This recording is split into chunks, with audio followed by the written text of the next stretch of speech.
That's a great introduction. Jenny's also my favorite person in the world, so I guess we shared that. But hello, everybody. It's been a long day, so thanks for the lighthearted introduction, and I'll try to keep it a bit lighthearted, despite the maybe not so lighthearted market climate. But for anyone who's new to the bear market, have a good bear market, and let's talk a bit about it. When you are in a bear market, you think less about prices and you think more about building stuff, and that's what my talk is about. And maybe to tell you why I'm going to talk about this and sort of how I got here. Very brief introduction. My name's Vogelsang. Originally Swiss, spent a bit of time in Berlin, now not anymore, but always happy to be back. But really, like I can say, I've been building startups, building projects for my pretty much entire career. It feels like my entire life. I spent about 10 years in Web 2, and after that, 5 years in Web 3. In 2017, I started looking into Ethereum and kind of like realized that, okay, blockchains are more than Bitcoin, and digital money, digital cash, is not nearly as exciting as programmable money, which at the time was Ethereum, right? And sort of now, 5 years later, I'm here on stage talking about Polkadot, which I think is going to, in a similar way, show people just how much bigger and how much better we can do things in finance, in the digital world overall. So I am going to talk about finance, and I said I grew up being a techie, being a nerd at home, hacking on my computer, and I always thought of finance people as people wearing suits, being boring, only caring about money and doing stuff that was generally useless. And I have to say my perception changed quite a bit, and I myself have been mostly thinking about finance the last couple of years.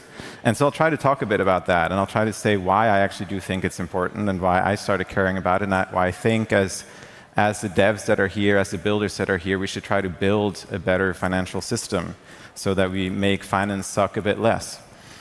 So what is finance? What is money? Ultimately, well, like it is a lot of things, but like one key thing that I always focus on, money is kind of like the fuel that can turn ideas into reality, right? Like if you want to build a business, you want to do something, everyone here, we need money to employ people, to pay for stuff, to go and build out our vision and enable kind of innovation to happen, right? And so it's a very vital part in anything that we do. But the problem is like, it's hard to get access to capital when you not already have a lot of capital, right? And that's kind of like summarizes the financial system we are in today, right? If you have capital, getting more capital is almost free. If you don't have it, well, then you're shit out of luck. Actually, sort of to put a number on that, like our financial system, the intermediaries, the bankers, the fund managers, the lawyers, they're the placement agents, right? There's like the dozens of intermediaries.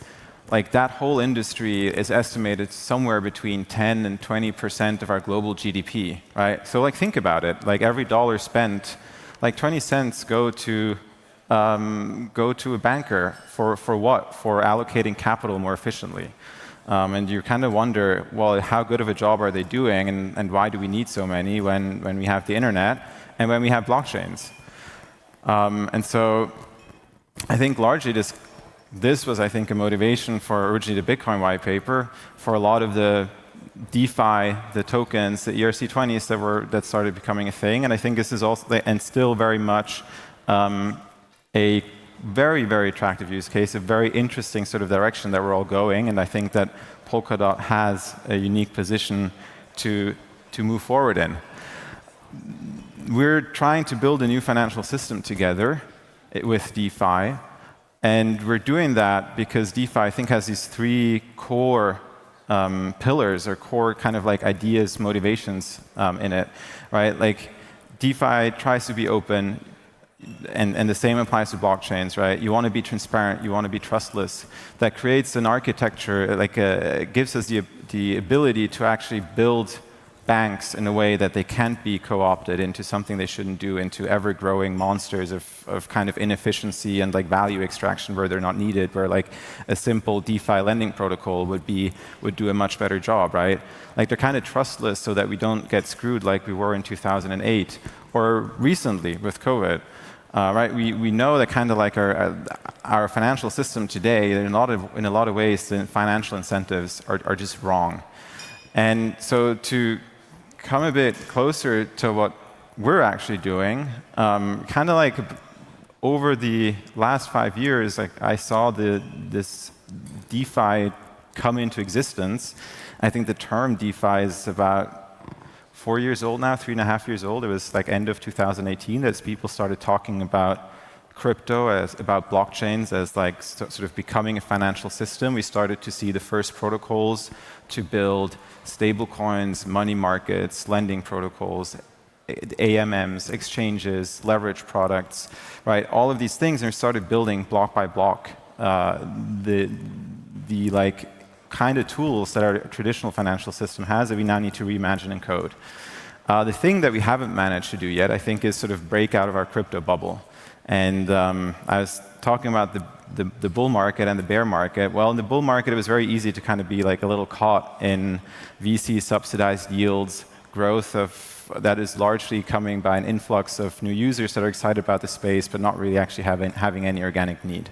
Well, it's a bit different, right? And when I actually originally created the talk and the outline and thought of what I was going to talk about today, well, like 20% risk-free yield still was an idea that most people believed in. Not most people, but a lot of people, I would say.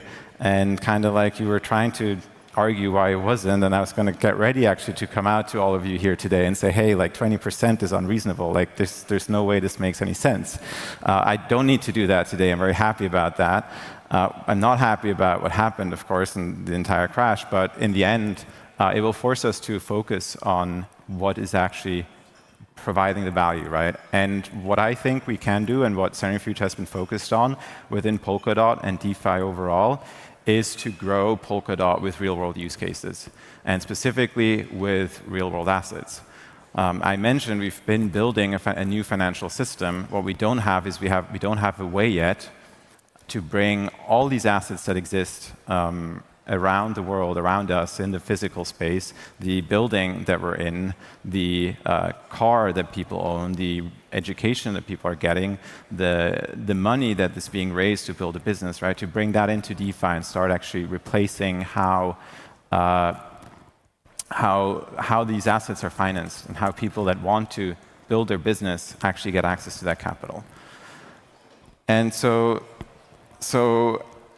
to like talk about what the big opportunity is here, right? Like we've kind of built infrastructure. We know the internet, we know blockchains. They're gonna do this kind of like the same way that people knew that the internet was going to be massive and big and do all these things like already in the 90s. But like we can't even imagine yet what blockchains will do in the next 10 years, right? The same way that I think in the 90s people couldn't imagine that I can like take out my phone and like do a video call with anybody, and I basically have this thing on me and have access to any kind of information that is digitally available. I think the consequence of this, in a similar way, of blockchains, of kind of like DeFi, is going to be on the same level, where I can say the people here are probably visionaries, but even us, I think we're going to still have a lot of interesting stuff to learn. But the one thing we do, and the one thing I kind of like hope that we can start scaling and bringing to Polkadot, is kind of like bringing this infrastructure to real-world assets, right? So Centrifuge is kind of like the L1 for real-world assets. We're allowing the people that have a house, that have real estate, that want to borrow against it, to borrow against it and use DeFi, put it into a stable coin as collateral, and mint AUSD, put it into a money market to borrow against it, trade differently as an investor, putting money into a money market and earning yield on something that's a bit more sustainable than the kind of like speculative stuff that is in DeFi today, right? So this has all been kind of like very high level, and without going too much into what we're doing, what Centrifuge does is we're building kind of like an on-chain debt market. We're saying, well, like this one thing that people need in finance, and it's debt. It's the access to capital so they can build stuff. And I think it's one of the most interesting use cases, and it's one of the most kind of like urgent needs of some of the people out there, right? And people talk about the small business credit gap, that small businesses have a much harder time to borrow capital. People talk about banking in emerging markets, where access to capital, again, is much more expensive, much harder, just because there isn't really a market. The existing financial system is failing that whole group of users. And so I think by creating an alternative for these assets, we can actually bring liquidity, which brings lower rates, more transparency, kind of like safer assets for the investors to all these new users. And then ultimately make this compatible with every other parachain, right?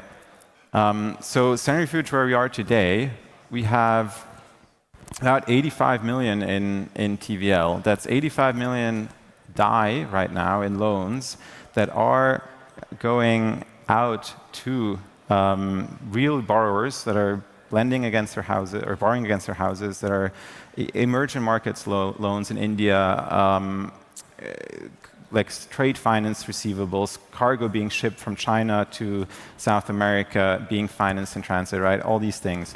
We're doing that not by ourselves. I mentioned we started on Ethereum, and Centrifuge has a bit of a history there. And we've done this working with some of the biggest DeFi protocols on Ethereum, and are kind of like very excited to start bringing these assets to Polkadot. Right, like we've been working with Maker as the first real-world asset to go live and actually generate DAI. That has now grown to over 30 million in DAI generated by real-world assets. We're working with Aave on experimenting with money markets and kind of like driving this idea forward. And then also have like a bunch of fintech startups that started coming to us and saying, actually, like, why are we building our new banking infrastructure on old school banking rails, back-end banking rails, right? Like if we're the fintech and the better front end for the world, then like why don't we use the better back end for the world, which is DeFi? And so that's kind of like what we've been focused on, and where I see like us in the bear market and everyone else here in the bear market to keep building, right? Because it is where organic need is. It is where we can actually take blockchain and take this technology and show it to new users that will actually be able to say, yes, like I'm able to get a loan here, and this is very helpful to me, and not I'm able to buy a dog coin and feed my curiosity or gaming addiction. So we're not doing this by ourselves, right? And I think this is sort of looking at crypto, looking at Ethereum. Right? Like DeFi started to explode once we managed to bring interoperability together. I think still like one of the most powerful inventions in DeFi and in today, or up to today, was the ERC20 token. It's extremely simple, but in its simplicity, it lies its power. It means that you can actually very easily interact between different protocols, right? Like as long as something's a token, you can move it from one protocol to another. And that is the power of DeFi. It is the power of the internet to draw this parallel again, right? Like if you have a web browser, you can look at any website in the world, right? If you have an ERC20 token, you can interact with any financial product built in DeFi today in the EVM. Now, this is what XCM is going to look like, I believe, right? Like if we can build sort of like these financial primitives, if we can build standards, then we can all come together, build the best DEXs, innovate on them, kind of use the DEXs that think we make the most sense, give guarantee to people that if there is a better way for someone to trade an asset, then actually that person can just come and say, I'm willing to offer you a better price, and there's no intermediary that can stop you from it, no system that will keep you from doing it, right? So those are some of the use cases that I think are going to be really important. And I think we kind of like need to think of, as we're starting to see Polkadot really to grow, right? Like really the multiplier here is us being able to integrate together, and us, not just Centrifuge, but all these parachains to actually build this new system. Now, the benefit of why I think Polkadot actually has this unique chance of doing something that we haven't seen yet in maybe the EVM world is, I think the power lies in parachains in the combination with XCM, right? Like combining these two very technical terms that maybe people deeply understand today, maybe not, but what it means that we allow for trustless interaction between projects without the need for being all on this one crowded chain, right? So we get the agency we want, but we also get the trustless interaction, the fast communication, right, that's needed. That is possible today with smart contracts, but is very hard to do across different chains outside of Polkadot. I think sort of talking about DeFi, right, like this easy interaction allows actually for diverse collateral types to enter into stablecoins. It allows for different exchanges to compete for the best model, right? Like in Ethereum, we've gone through about 5 models of AMMs, automated market makers. You had Bancor, never really took off, but was the first project at the time.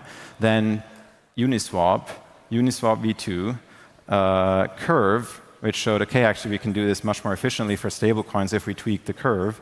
And then you had Uniswap V3, you had Sushi, you had kind of like all this innovation, right, that was able to happen because we had this open, borderless ecosystem that just encouraged this, right, encouraged forking, encouraged kind of like efficiency at the very core of the infrastructure. And that is where like the secret power comes in, right? And when we're thinking about Polkadot, that's kind of like where I want us to keep thinking about and come together and build together. The one thing that I want to talk a little bit about, kind of like as the last point, what we've been building is what we call connectors, which is kind of like combining the user interface and the cross-chain interactions that happen in Polkadot, but also kind of like making them available to other chains. So connectors for us is like the realization that if we're just fighting for getting the most TVL onto our platform, meaning our parachain, our user, like trying to get everyone in, right? Then we're again like anti-collaboration. We're trying to like fight these very expensive wars. What if we just made it easier for users to use our assets, to access these new assets across different parachains and different EVM chains even, right? And so what we've started building is kind of like a user experience where users can natively use these assets. It goes beyond just bridging, but it's not a fork. And that's maybe where I leave it. And I'll as a bit of a teaser, but we're going to be sharing a lot more about how we kind of think of some of these cross-chain interactions and how those cross-chain interactions can actually become kind of like user-friendly, seamless in a way that, like today, we send ERC20 tokens around, and that's one thing I'm really like kind of looking forward to as we're rolling out more and more on our parachain. But enough about connectors. If you are interested, go check out what we're about to publish online. We're going to be talking a lot about how we use Nomad, different trustless bridges, XCM to really like push the boundaries of what cross-chain interactions have been so far, going beyond just bridging tokens, which I think is really vital for us to exist in a multi-chain world. But yeah, and I want to kind of end with that. I think we are in this very unique position today where we see the technology and its potential to actually build a new financial system in a world really that's open and accessible to everybody, and where capital is much more affordable because we managed to kind of like put the entire financial infrastructure on its head. And ultimately, that will be fairer and better and lead to innovation and all this and even more of this exciting stuff. And so this maybe. Thank you for coming to my TED Talk and my 30-second motivational speak, but hope you take that away from it. And happy building. We got questions. All right, we have questions on questions. Oh, yeah, you're not done. Yeah. You're staying with Great. me, Awesome. Lucas. Come to the podium. All right. Everyone's favorite question. Is Centrifuge optimistic they can overcome regulatory challenges to serve multiple markets in different legal jurisdictions? Yeah. Touching the real world, it's a blessing and it's a blessing, but also a bit of a curse, because we do have to obviously acknowledge that without legal support, without like having actually a strategy around that, we can't work, right? So legal, like compatibility with legal systems, I don't think is fundamentally impossible in crypto actually, and it just requires a bit more work, and that is what we've been doing. We have been focused on like sort of a US legal setup, and one of the big reasons is because the US actually has a very, very feared SEC, but also actually quite a well-established legal setup for securitizing, for kind of like putting assets into new products, and here it's just a blockchain product. So that's quite, it's doable, a bit of an extra cost, I would say. Great. But we have great lawyers, so. That's important. How would you prevent a Luna UST-like event on Polkadot? What is your take on leverage? Well, I would say Luna was not a failure in leverage. Everything that happened after was definitely people getting over-leveraged. But Luna, in the end, like, I think it was lacking enough organic use, right? I don't want to get into the collateralized versus uncollateralized stablecoin discussion. That would take another hour. But ultimately, Luna failed because they subsidized users to a point where if they didn't keep this engine running and it suddenly disappeared, right, then everyone would freak out and try to leave. And that's what happened. I think with stablecoins that are backed by real assets that people believe in, with activity that's backed by this, right? Like this can't happen as quickly. And you actually saw kind of like all these CeFi players, these centralized funds, leveraged hedge funds, right? They all went bust. But I can't think of one large reputable DeFi protocol that suffered severe losses. MakerDAO didn't glitch, right? Like Ethereum itself, like the chain, it all kept working. The decentralized, transparent, kind of like trustless systems that we've built, they've actually proven that in a crazy downturn, they can work. And actually, I think in a way that is actually makes me more bullish on DeFi and not something that we need to worry about. Right, and this actually goes great into the next question. Security. DeFi is great, but the security is very, very important. What is the plan to ensure the security of Polkadot and limit the exploit of hackers? Over to you, Lucas. Yeah, I think complexity is the thing we need to fight.